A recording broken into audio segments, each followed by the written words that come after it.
Boing, boing, boing, boing, bing, bing, bing, bing, bing, bing.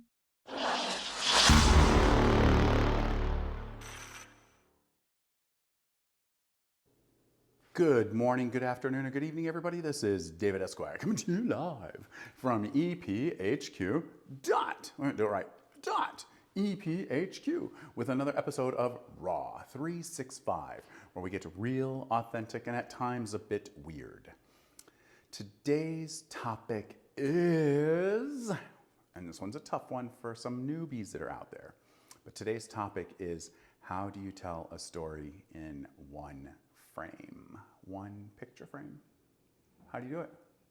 I can tell you how you don't do it with this shape right here.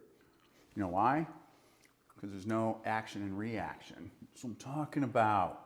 You cannot fully embrace and tell your story with a vertical, this 9/16 action right here.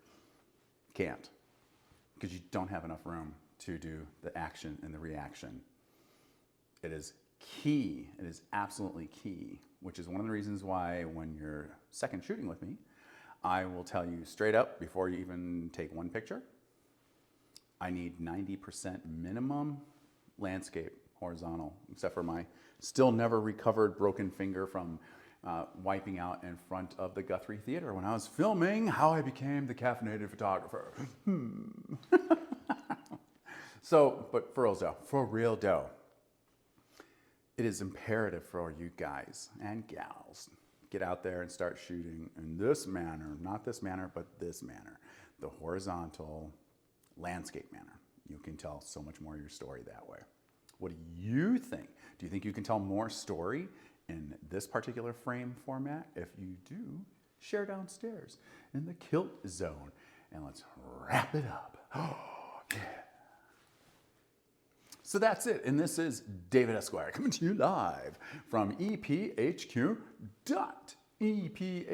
with another episode of Raw 365, where we get real, authentic, and weird. Today's topic was all about telling the story, the maximum ability of telling your story in one frame. Yeah, and if you're a subscriber and you're following, yay! Thank you very much. If you're not subscribing but you're following, yay! Like a thumb and half a thumb. If you're watching but you're not subscribing, yay! And if you're not subscribing, boo! Subscribe! Come on, party on, Wayne. Party on, Garth. And make sure you hit the bell, the notifications. Sharing is caring. Like, comment, and share with your friends. Because, you know, me and Sparklets Water making friends. That's good branding for you. I'm chewing gum too. And that's it. So until next time, remember to do something properly. You know what it is. Come on, you know. Stay caffeinated, and I'll see you soon. Bye, guys.